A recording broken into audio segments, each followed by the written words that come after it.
AP liquor కేసులో Raj case రెడ్డిని ED అధికారులు అదుపులోకి తీసుకున్నారు. ఈడీ కార్యాలయంలో రాజ్ కేస్ రెడ్డిని ప్రశ్నిస్తున్నారు. హైదరాబాద్ లో 10 చోట్ల ఈడీ తనిఖీలు చేసింది. లిక్కర్ స్కామ్ లో కీలక సూత్రధారి రాజ్ కేస్ రెడ్డి ఇళ్లలో సోదాలు నిర్వహించింది. రాజ్ కేస్ రెడ్డితో పాటు మరో 6 నిందితుల ఇళ్లలోనూ తనిఖీలు చేసింది.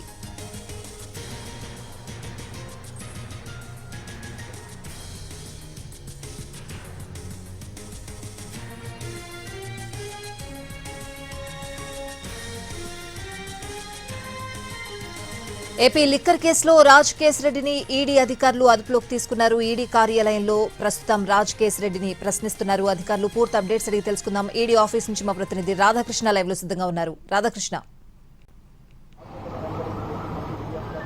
స్వాతి, రాజ్ కేస్ రెడ్డిని కొద్దిసేపటి క్రితమే ఈడీ కార్యాలయానికి తీసుకురావడం జరిగింది. ప్రస్తుతం అతన్ని ఈడీ అధికారులు విచారిస్తున్నారు. ఏపీ లిక్కర్ స్కామ్ కి సంబంధించిన దాంట్లో ఇప్పటి వరకు హైదరాబాద్ లోనే దాదాపు 3 సార్లు సోదాలు నిర్వహించింది ఈడీ. ఈసీఐఆర్ నమోదు చేసినప్పటి నుండి కూడా ఈ కేసులో ఎవరైతే అక్యూజ్డ్లుగా ఉన్నారో వాళ్ళందరి ఇండ్లలో దాదాపు 3 సార్లు సోదాలు నిర్వహించింది. ఆ తర్వాత ఇవాళ మరోసారి 4వ సారి సోదాలు నిర్వహించిన తర్వాత రాజ్ కేస్ రెడ్డిని అదుపులోకి అయితే తీసుకోవడం జరిగింది. ప్రధానంగా ఈ కేసుకు సంబంధించిన దాంట్లో రాజ్ కేస్ రెడ్డికి సంబంధించిన పాత్ర ప్రధానంగా ఉన్నట్టుగా ఈడీ అధికారులు గుర్తించడం జరిగింది. ఎందుకంటే గతంలోనే సిట్టుతో పాటు సిఐడి జరిపిన దర్యాప్తులో వాళ్ళు సేకరించిన ఎవిడెన్స్, అలాగే ఈడీ తమ దర్యాప్తులో ఈసీఐఆర్ నమోదు చేసిన తర్వాత నుండి కూడా ఈడీ అధికారులు జరిపిన దర్యాప్తులో కొన్ని ఆధారాలు సేకరించడం జరిగింది. ఇందులో ప్రధానంగా మనీ లాండరింగ్ కి సంబంధించిన దాన్ని ఎవిడెన్స్ అనేది సేకరించడం జరిగింది. దీంట్లో భాగంగానే ఇప్పటికే 442 కోట్ల రూపాయల ఆస్తులను అటాచ్ చేసింది. ఎవరైతే ఈ కేసులో నిందితులుగా ఉన్నారో వాళ్ళకి సంబంధించిన ఆస్తులను అన్నింటినీ కూడా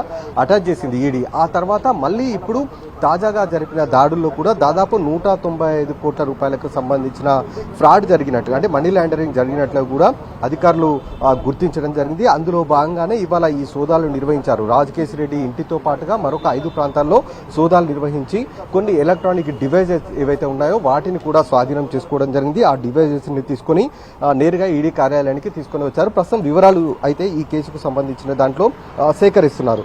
ప్రధానంగా ఈ కేసుకు సంబంధించిన దాంట్లో ఏపీ లిక్కర్ స్కామ్ సంబంధించిన దాంట్లో ఈడీ ప్రమేయం కేవలం మనీ లాండరింగ్ అంశంపైనే ఉంది. ఈ కేసులో కొన్ని షెల్ కంపెనీలను ఏర్పాటు చేసి ఆ ఏపీ లిక్కర్ స్కామ్లో ఏపీ లిక్కర్ కి సంబంధించిన దాంట్లో ఏవైతే డబ్బులు ఉన్నాయో ఆ డబ్బులను షెల్ కంపెనీల ద్వారా మనీ లాండరింగ్ కి పాల్పడినట్లు కూడా అధికారులు గుర్తించడం జరిగింది.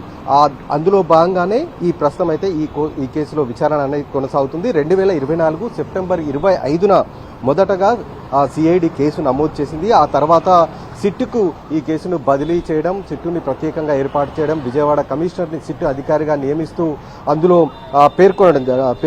పేర్కొంటూ అధికారులు దర్యాప్తు చేయడం ప్రారంభించడం జరిగింది. ఇందులో చాలా వరకు దాదాపు 50 మందికి పైగా కూడా ఈ సిట్టుకు సంబంధించిన దాంట్లో ప్రధానంగా అరెస్టులు కూడా జరగడం జరిగింది. అలాగే మరికొంతమందిని కూడా విచారణ చేపట్టడం జరిగింది. అప్పటి ఏపీ ఎక్సైజ్ శాఖ మంత్రిని కూడా సిట్ అధికారులు విచారించడం జరిగింది. ఈ మొత్తం ఎపిసోడ్కి సంబంధించిన దాంట్లో మనీ లాండరింగ్ అంశం పైన ఎవిడెన్స్ సేకరించిన తర్వాత ఈడీ అధికారులు అందులో భాగంగా దాదాపు హైదరాబాద్తో పాటు మరికొన్ని ప్రాంతాల్లో 3 సార్లు సోదాలు నిర్వహించడం అనేది జరిగింది. అప్పుడే కొంతవరకు ఎవిడెన్స్ సేకరించింది. ఆ తర్వాత మళ్ళీ కొంతమందికి నోటీసులు జారీ చేయడం, విచారణకు పిలిపించడం, వాళ్ళు సరైన సమాధానాలు చెప్పకపోవడంతో ఇప్పుడు తాజాగా మరొకసారి ఈ రోజు ఉదయం నుండి కూడా సోదాలు నిర్వహించిన ఈడీ అధికారులు ప్రస్తుతం అయితే రాజ్ కేస్ రెడ్డిని విచారిస్తూ ఉన్నారు. ఈ విచారణలో ఏం జరగబోతుంది అనేది కూడా చూడాల్సి ఉంది. మరి ఈడీ అధికారులు అడుగుతున్న ప్రశ్నలకి ఎంతవరకు సమాధానాలు చెప్తారనేది కూడా చూడాలి. దానికి సంబంధించిన తర్వాత అతనికి నోటీసులు జారీ చేస్తారా లేదా ఏకంగా అరెస్ట్ చేసి కోర్టులో ప్రొడ్యూస్ చేస్తారా అనేది కూడా చూడాల్సి ఉంది. Right Radhakrishna, thanks for the updates.